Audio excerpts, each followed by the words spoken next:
The evening sun cast long shadows across downtown Seattle as Sarah Chen walked along the busy streets. Her black hair was tied in a simple ponytail, and she wore comfortable clothes, dark jeans, a gray hoodie, and worn running shoes. Nothing about her appearance suggested she was anything more than an ordinary woman heading home after work. At 5 feet 4 inches tall, Sarah had grown used to people underestimating her. It had happened throughout her military career, during her special forces training, and even now as a combat instructor. She smiled to herself, remembering how many opponents had learned their lesson the hard way. The streets were getting quieter as Sarah turned away from the main shopping area. She was thinking about tomorrow's training session with new Special Forces recruits. The lesson plan was already prepared. She would teach them advanced close combat techniques, the same ones that had saved her life during 3 tours in conflict zones. Behind her, 2 men emerged from a side street. They were both tall and muscular, wearing dark hoodies pulled low over their faces. The taller one nudged his friend and nodded toward Sarah. They had been watching the area for an easy target, and the small Asian woman walking alone seemed perfect. Sarah's combat-trained senses noticed them immediately. Without turning her head, she tracked their movements in the reflections of store windows. 15 years of military experience had made threat detection second nature to her. She could tell from their footsteps that they were trying to move quietly, and she noticed how they were gradually getting closer. The streets were emptying now. Most shops were closing, and fewer people walked the sidewalks. Sarah maintained her pace, appearing completely unaware of the danger, but her mind was already running through scenarios, marking possible escape routes, and noting potential weapons in her environment. A trash can to her left, a bike rack on her right, a narrow alley up ahead. In her right pocket, Sarah's phone was recording audio, another habit from her years of training. Her left hand remained loose and ready, and her breathing stayed calm and controlled. She had been in far worse situations during her military career. Compared to leading covert operations or training elite soldiers, 2 amateur attackers were hardly a serious threat. The men were getting closer now. Sarah could smell cigarette smoke from one of them and hear the slight jingle of what might be a knife chain. Her martial arts training kicked in automatically. Analyzing their walking pattern told her the right-handed one was probably carrying a weapon, while the other seemed to favor his left side, suggesting possible training or street fighting experience. A cold breeze blew down the street, rustling fallen leaves across the sidewalk. The sun had almost set, and the streetlights were flickering on one by one. Sarah looked like any other woman who might be concerned about walking alone at this hour. The 2 men had no way of knowing she was actually one of the military's top close combat instructors, with black belts in 3 different martial arts. Sarah's martial arts academy was just a few blocks away. She had opened it after retiring from active duty, wanting to share her knowledge with others. During the day, she trained law enforcement and military personnel. In the evenings, she taught self-defense classes to civilians. Many of her students were women who, like her, had been underestimated because of their size. The footsteps behind her grew closer. Sarah could tell they were about to make their move. Her body was ready, muscles relaxed but prepared to explode into action. Years of training had taught her that tension only slowed you down. She remained outwardly calm, looking like an easy target, while her mind calculated angles of attack and defense. A small smile crossed her face as one of the men cleared his throat, preparing to grab her. They had no idea they were about to attack someone who had trained Special Forces operators, fought in close-quarter combat situations, and earned medals for her service. These men were about to learn a very painful lesson about judging people by their appearance. The taller man reached out his hand, aiming for her shoulder. In that moment, Sarah's smile grew slightly wider. This would be an interesting evening after all. The 2 men picked up their pace, moving faster as Sarah turned onto Pine Street. The taller one, wearing a black hoodie with a small tear in the sleeve, motioned to his partner to spread out. They had done this before. One would grab the target while the other blocked any escape route. It was a simple plan that had worked many times before. What they didn't realize was that Sarah was tracking their every move. Her Special Forces training had taught her to use all her senses in dangerous situations. She could hear the slight shuffle of their boots on concrete, smell the mint gum one was chewing to cover the cigarette smell, and feel the change in air pressure as they moved closer.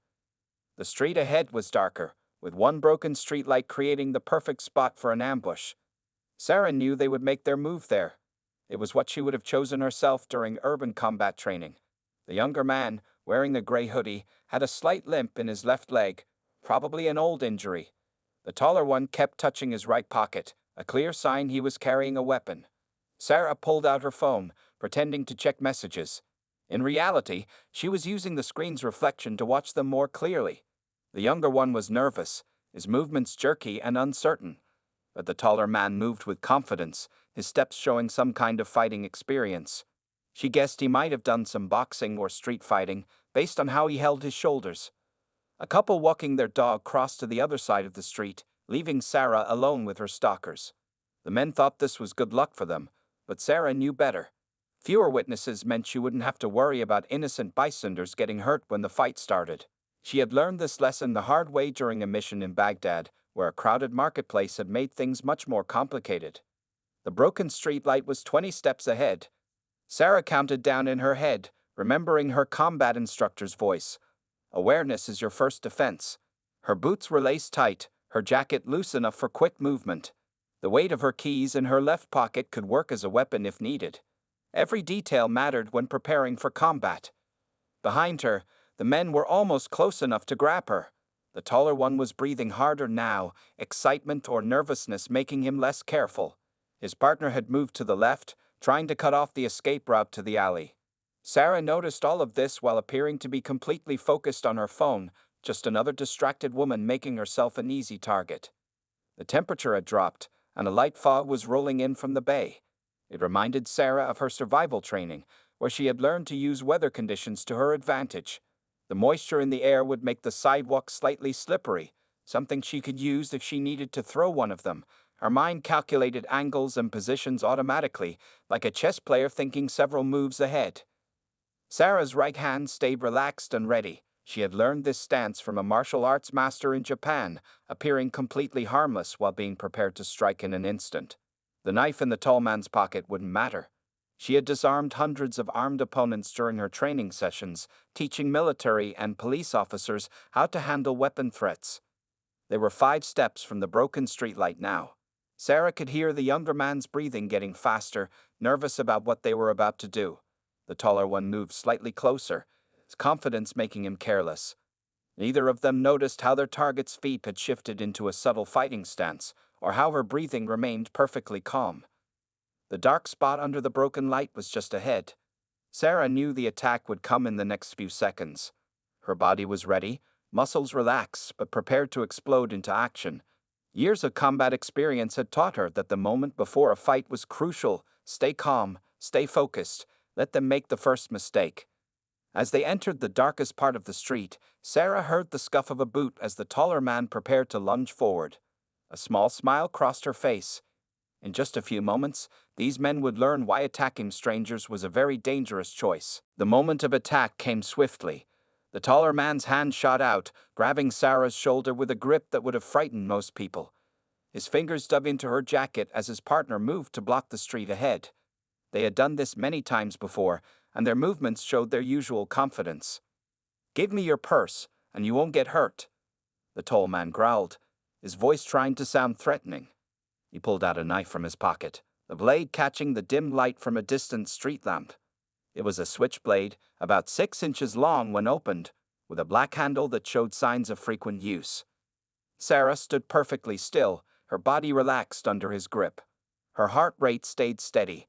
This was nothing compared to the combat situations she had faced during her military career. She noticed every detail about her attackers.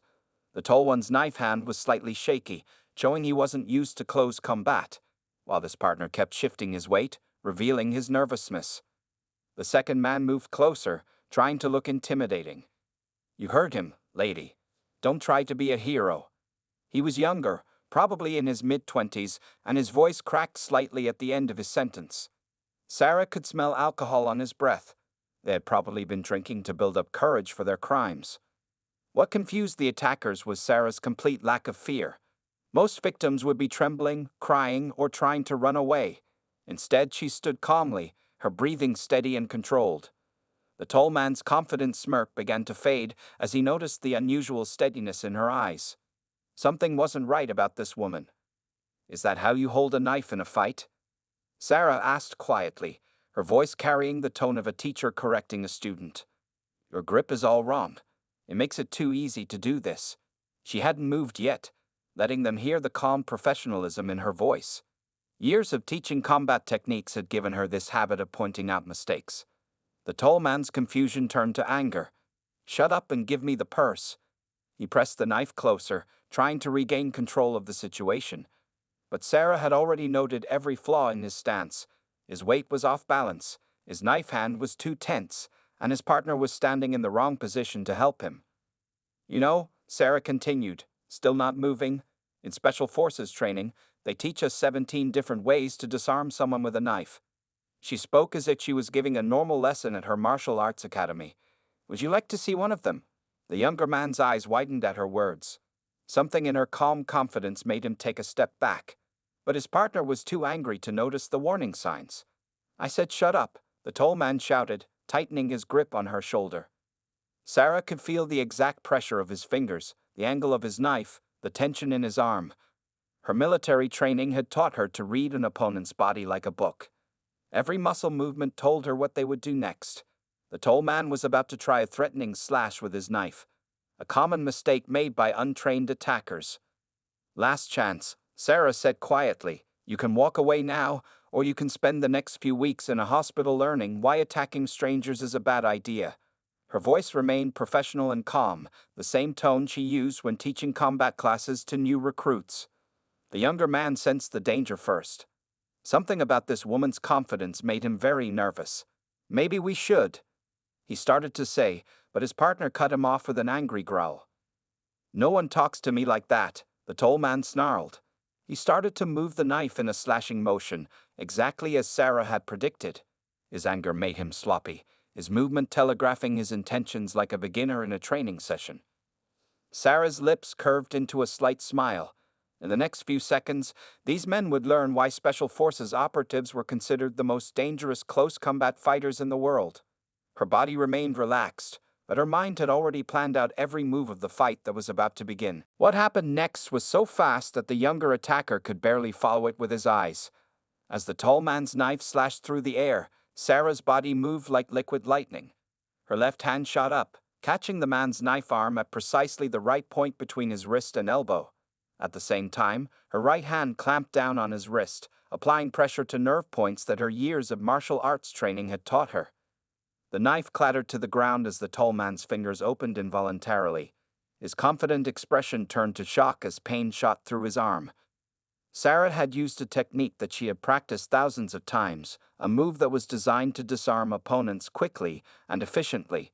The crack of his wrist breaking echoed in the quiet street. That's the problem with holding a knife incorrectly, Sarah said calmly, still maintaining the pressure point hold. It makes it too easy for someone who knows what they're doing to take it away. Her voice remained steady, like she was teaching a class rather than fighting off attackers. The tall man dropped to his knees, his face pale with pain and shock. The younger attacker stood frozen, his mouth open in disbelief. He had seen his partner win dozens of fights before, but never had anyone taken him down so easily. His eyes darted between his fallen friend and this small woman who had just demonstrated devastating combat skills. The reality of their situation began to sink in. They had made a terrible mistake. Would you like me to explain what just happened? Sarah asked, her tone professional and controlled. That was a standard Special Forces disarming technique. We practice it about 300 times before we're allowed to use it in combat situations. She kept the pressure on the tall man's arm, holding him in place with minimal effort. The young man finally found his voice. You're really Special Forces. His words came out in a frightened whisper. The confidence he had felt earlier was completely gone, replaced by growing fear. He had heard stories about military combat specialists, but he had never imagined meeting one like this. Sarah nodded, her movements still calm and precise. 15 years of service, multiple combat deployments, and I currently train other Special Forces operators in hand-to-hand combat. She looked at the tall man, who was still on his knees. Your knife technique, by the way, is something we teach our students how to counter in their first week of training. The tall man tried to pull away, but Sarah adjusted her grip slightly, sending another wave of pain through his arm. I wouldn't move if I were you, she advised. That wrist is already broken in 2 places. Moving will only make it worse. Her knowledge of human anatomy, learned through years of combat training, let her know exactly how much damage she had caused. From her jacket pocket, Sarah pulled out her phone, which had been recording the entire encounter. So now we have a decision to make, she said, showing them the screen. This video shows you attempting to rob someone with a knife. That's a serious crime. She paused, letting the information sink in. But I'm also a teacher, and I believe in learning from mistakes. The younger man's legs were shaking now. The simple robbery they had planned had turned into a nightmare. His partner, usually so tough and confident, was defeated and in pain, taken down by someone half his size. It was like watching a mouse trap an angry cat. Please, the young man stammered. We didn't know. We're sorry. His earlier bravado had completely disappeared. Now he just wanted to escape from this terrifying woman who had so easily destroyed their plans. Sarah's expression remained professional, but there was a hint of satisfaction in her eyes. This was why she had opened her martial arts academy, to teach people that size and appearance didn't determine someone's ability to defend themselves. These men had just learned that lesson the hard way. The police station is 3 blocks away, she said calmly. We're going to walk there together, and you're going to explain to them exactly what happened here. She glanced at the knife on the ground. And then, if you're interested, I can recommend some legitimate self-defense classes. Your technique really needs work. The younger man's fear suddenly turned to desperate anger. With a yell, he charged forward, throwing wild punches that might have troubled an ordinary person. But Sarah was far from ordinary. She moved like water, effortlessly sliding away from his attacks while maintaining her hold on his partner's broken wrist. Your footwork is all wrong, Sarah commented, dodging another punch as easily as if she was in a training session. You're leaving yourself completely open. To demonstrate her point, she used her free hand to deliver a precise strike to his solar plexus, carefully controlling the force to stun rather than seriously injure him. The impact knocked the wind from his lungs, making him stumble backward. Sarah had learned this strike during her 3rd year of martial arts training, and she had used it countless times while teaching self-defense classes. It was designed to stop an attacker without causing permanent damage. That was a warning strike, she explained calmly, still holding the tall man in place. I only used about 20% of full force. Would you like to experience 40%? Her voice remained steady, like a teacher offering extra practice to a student. Instead of backing down, the younger man tried to tackle her, aiming low at her legs. Sarah sighed. It was a common mistake made by untrained fighters. With perfect timing, she shifted her weight and swept her leg in a precise arc, catching his knee at exactly the right angle. The move sent him sprawling onto the sidewalk. In Special Forces training, we learned that most street fights go to the ground, Sarah explained, adjusting her stance to maintain balance. That's why we spend hundreds of hours practicing ground defense. She demonstrated this knowledge by smoothly avoiding his attempt to grab her ankle. The tall man, despite his broken wrist, suddenly twisted and tried to break free.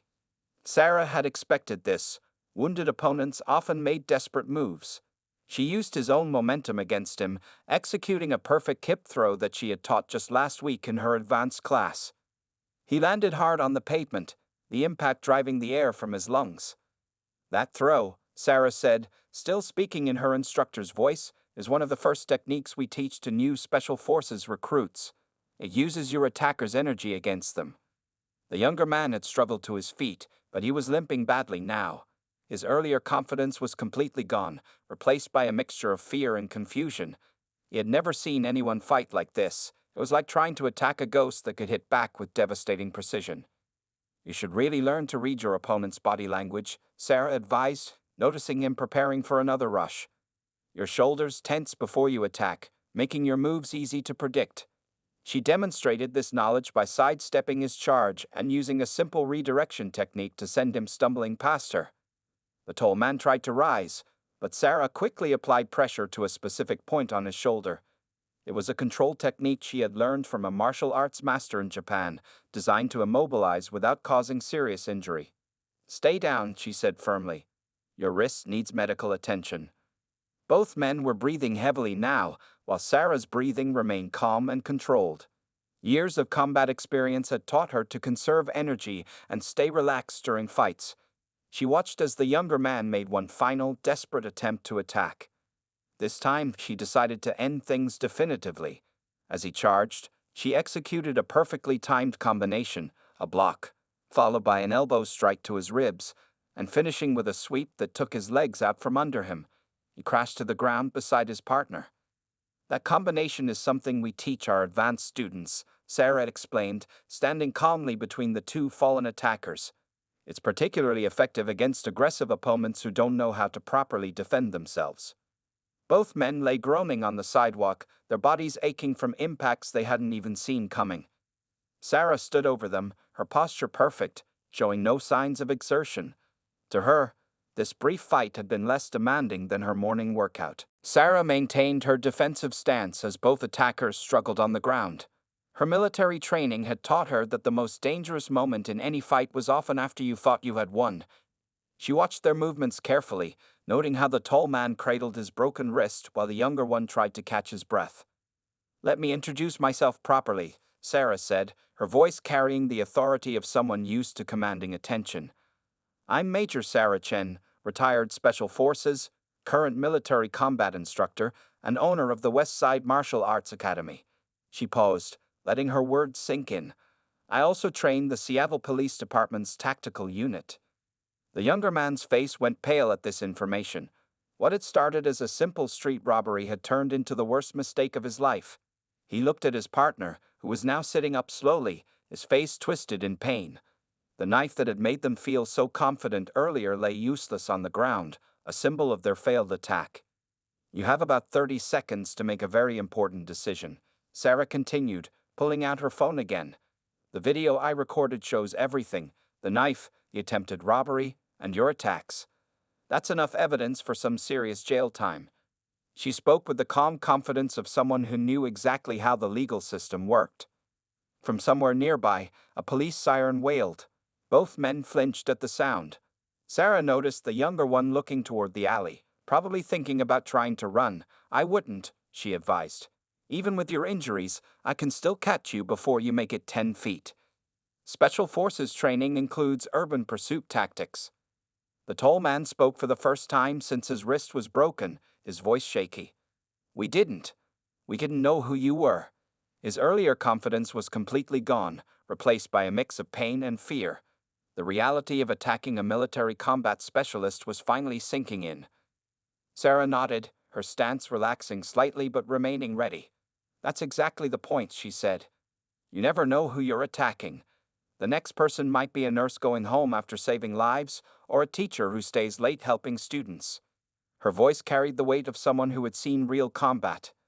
"Every person you threaten has a story, a life, people who care about them." The younger man sat up slowly, wincing at his injured ribs. Are you going to press charges?" he asked, his voice barely above a whisper.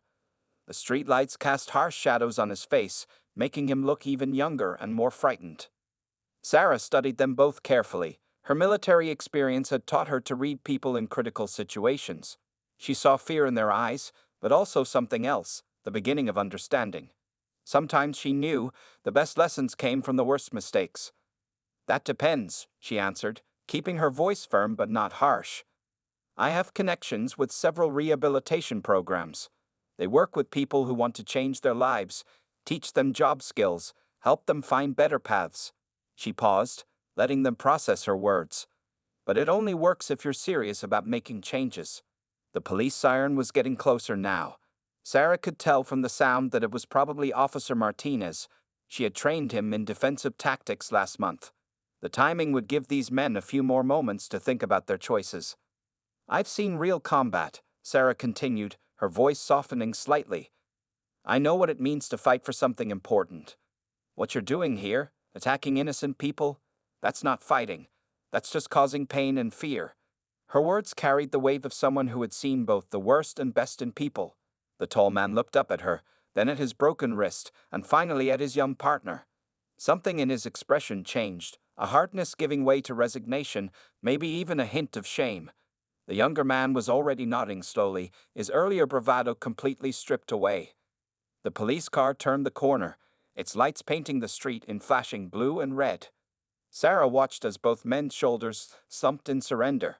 Sometimes she thought the biggest victories didn't come from winning fights, but from changing minds. The police car pulled up to the curb, its blue and red lights flashing across the scene. Just as Sarah had expected, Officer Martinez stepped out, followed by his partner, Officer Chen, no relation to Sarah.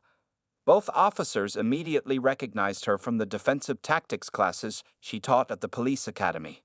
Major Chen, Martinez called out, his hand moving away from his weapon as he recognized her. Are you okay?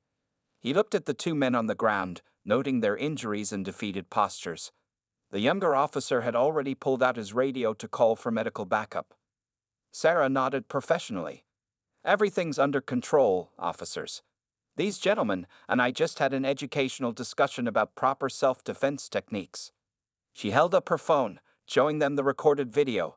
I have everything documented, including their attempted armed robbery. 2 weeks later, Sarah stood in front of her advanced self-defense class at the West Side Martial Arts Academy.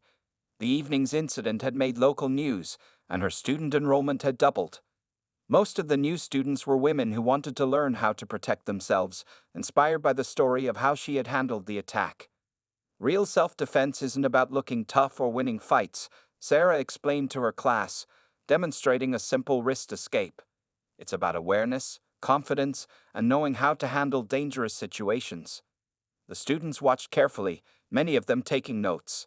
Among them was Officer Martinez, who had decided to take additional training after witnessing her skills that night. The morning newspaper lay on her desk, featuring a small article about her attackers. Both men had entered the rehabilitation program, attending daily counseling sessions and job training classes. The tall man, whose name was Mike, was learning construction skills, while the younger one, Tom, had shown interest in becoming a mechanic. Sarah's phone buzzed with another message from a local news station wanting to interview her. The story had caught people's attention. A small woman taking down two armed attackers and then helping them turn their lives around. She had already done one interview, using it as a platform to discuss the importance of not judging people by their appearance. Today, we're going to learn about situation awareness, Sarah announced to her class. This is something I used during my Special Forces training, and it helped me 2 weeks ago when I noticed those men following me. She moved around the room, explaining how to spot potential threats and assess surroundings. In the back of the classroom, a new group of students paid extra attention. They were police officers from neighboring districts, sent by their departments to learn from her expertise. The incident had convinced several police chiefs that their officers could benefit from her military and martial arts experience. Remember, Sarah continued, demonstrating a defensive stance, size doesn't determine strength. Skill, training, and confidence are much more important. She looked around at her students' faces, seeing the same determination she had felt during her own training years ago. Later that evening, Sarah received an update from the rehabilitation center. Mike and Tom were making good progress. The center's director mentioned that they often use Sarah's story during group discussions, talking about how one moment of compassion could change someone's life path. At her desk, Sarah reviewed applications for her new women's self-defense program. She had decided to offer free classes to survivors of assault, using her skills to help others feel strong and confident. The waiting list was growing longer each day as word spread about her academy. Major Chen, her assistant, called from the door. The Special Forces Training Unit called. They want you to conduct another close combat seminar next month. Sarah smiled, remembering how her recent experience had added new credibility to her teaching methods. Even veteran soldiers were eager to learn from her now. As she packed up for the day, Sarah noticed a letter in her mailbox. It was from Tom's mother, thanking her for giving her son the second chance. The letter mentioned how Tom had started talking about joining the military after completing his program, inspired by Sarah's example of using strength to help others. Outside her academy, a small group of students bowed respectfully as she walked to her car. The street looked different now, not because it was safer, but because her students walked with more confidence. They had learned from her experience that appearance didn't equal vulnerability.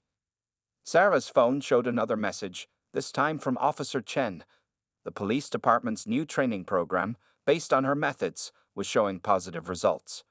Reports of successfully de-escalated confrontations had increased, and officers were handling dangerous situations with more confidence and control. As she drove home, Sarah thought about how one incident had created such positive changes. Her attackers were reforming their lives, her students were growing stronger, and her teaching was reaching more people than ever. Sometimes, she reflected, the best victories came not from defeating opponents, but from transforming them into better people.